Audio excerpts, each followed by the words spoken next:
ஆண்டவரும் இரட்சகருமாக இயேசு கிறிஸ்து இனிய நாமத்தில் உங்கள் யாவருக்கும் அன்பின் வாழ்த்துக்களை தெரிவித்துக் கொள்கிறேன். அருமையான தேவ பிள்ளைகளே, நியூ டே நியூ ஹோப், புதிய நாள் புதிய நம்பிக்கை தின தியானத்தின் மூலமாய் இந்த நாளில் கூட உங்களை சந்திப்பதில் நான் மிகுந்த மகிழ்ச்சி அடைகிறேன். அல்லேலூயா.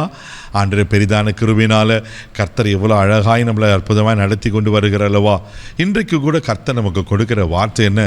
லூக்கா எழுதின சுவிசேஷம் 7ஆம் அதிகாரம் 13வது வசனத்தை கூட நான் வாசிக்க கேட்போம்.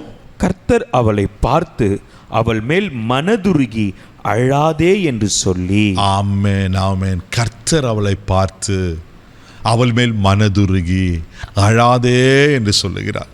இந்த சம்பவம் உங்களுக்கு தெரியும். தேவப்படையில் எங்கள் ஆண்டவர் நாயினூருக்கு போகிற வழியில் அங்கே ஒரு சகோதரியை சந்திக்கிறார். ஒரு கடினமான ஒரு சூழ்நிலை.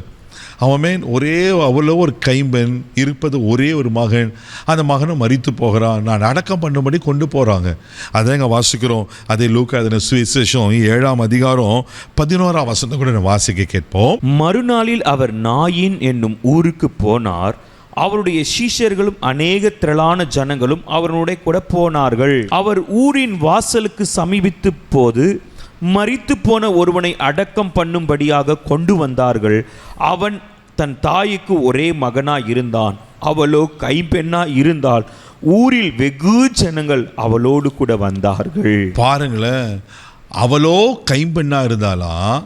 அவனுக்கு இருந்த ஒரே மகன், இப்போ அவன் மரித்து போகிறான். இங்கே வசனம் சொல்லப்பட்டிருக்கு, ஊரில் வெகு ஜனங்கள் அவளுடன் கூட வந்தாங்க. அப்போது அந்த ஜனங்களும் அந்த சகோதரி மேலே பரிதாபப்பட்டிருப்பாங்க. அந்த ஜனங்களாம், நான் நினைக்கிறேன் இந்த ஊரில் வெகு ஜனங்கள், ஒரு ஊர் ஜனமே வந்திருக்கும். ஐயோ, இருந்தது ஒரே ஒரு மகன், அந்த தாய்க்கு வாழ்வாதாரம் அந்த மகன் தான். இப்போ அந்த வாலிப மகனும் செத்து போயிட்டானே, எப்படியெல்லாம் யோசிச்சிருப்பாங்க. கொஞ்சம் கற்பனை பண்ணி பாருங்கள், அந்த தாயினுடைய இறுதியும் எப்படி துடிச்சிருக்கோம், எப்படி வேதனைப்பட்டிருக்கோம். இருந்தது ஒரு நம்பிக்கை, அந்த நம்பிக்கையும் போயிடுச்சு. அங்கே யோசித்திருப்பாங்க, இனி நான் எதுக்கு வாழணும். தேவப்பிள்ளையில் ஒருவேளை உங்களுடைய வாழ்க்கையில் கூட இப்படி பலவிதமான சூழ்நிலையில் கலங்கி கண்ணீர் வடிச்சிட்டு இருக்கீங்களா? ஒருவேளை எல்லாமே எழுந்துட்டு போல இருக்குது, எனக்கு எல்லாம் இருந்தோம் எதுவுமே இல்லாத போல இருக்குது. எந்த காரியத்தில் நீங்கள் அழுது கண்ணீர் வடிச்சிட்டு இருக்கிறீங்க? அந்த 13ஆம் வசனத்தில் வாசம் இல்லவா, அவள் மேல் மனதுருகி அவளை பார்த்து அழாதேன்னு சொன்னார் அல்லவா. இன்னைக்கு ஆண்டவர் உங்களை பார்த்துன்னு சொல்கிறாரு, அவர் உங்கள் மேலே மனதுருகி அழாதீங்க.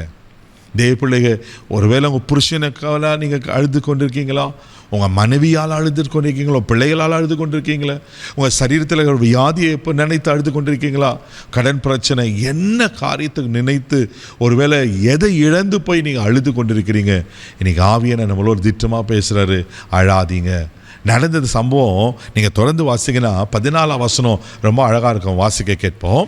கிட்ட வந்து பாடையை தொட்டார், அதை சுமந்தவர்கள் நின்றார்கள்.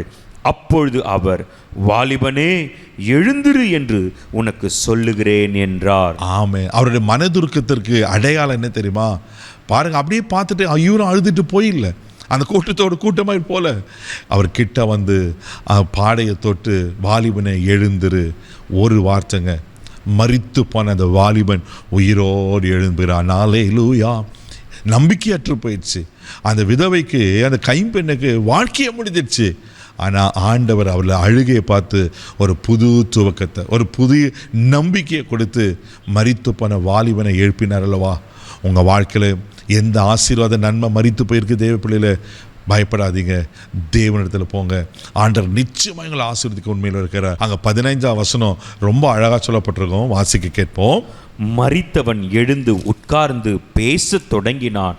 அவனை அவன் தாயினிடத்தில் ஒப்புவித்தார். அல்லேலூயா. இந்த வார்த்தை எனக்கு ரொம்ப பிடிச்சிச்சு.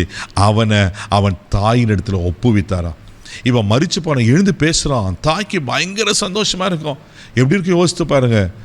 இன்றைக்கி எதெல்லாம் கர்த்தர் உங்கள் கையில் ஒப்படைக்கணும்னு சித்தமாக இருக்கிறாரோ, நீங்கள் எதுக்கு ஏங்கி கொண்டிருக்கீங்களோ தேவப்பிள்ளையில், அதை உங்கள் கையில் கொடுப்பார். இதை நம்புங்க, அவர் நிச்சயம் உங்களை ஆசீர்வதிப்பார். கண்களை மூடி நம்ம ஜெபிக்கலாம். தகப்பனே, உமக்கு நன்றி சொல்லி நம்ம துதிக்கிறான்ப்பா. அந்த கைம்பெண்ணுடைய கண்ணீரை பார்த்து அழாதே என்று சொல்லி மரித்து போன உயிர்ப்பிப்பீங்கன்னா, இன்றைக்கி யார் என்னோட எந்தெந்த சூழ்நிலையில் அழுது கொண்டிருக்காங்களோ, ஒரு விஷயம் மனம் இருங்கப்பா, மனதுருகப்பா. இவர்களுக்கும் ஒரு அற்புதத்தை செய்வீராக நான் ஜெபம் பண்ணுறேன். நீங்கள் செஞ்சிட்டீங்கப்பா. இந்த நாள் ஒரு அற்புதத்தின் நாள் என்று இயேசுவின் நாமத்தில் நான் டிக்ளேர் பண்ணுறேன். ஆண்டவரை ஆசீர்வதியும், பலப்படுத்தும், வியாதிகள் மறையட்டும், பலவீனங்கள் மாறட்டும், நன்மை கிருபை உண்டாகட்டும். இயேசுவின் மூலம் ஜெபம் கேளும் பிதாவே, ஆமென். அவர்களை கண்ணீரை தொடச்சிட்டார். தைரியமாக போங்க. God bless you.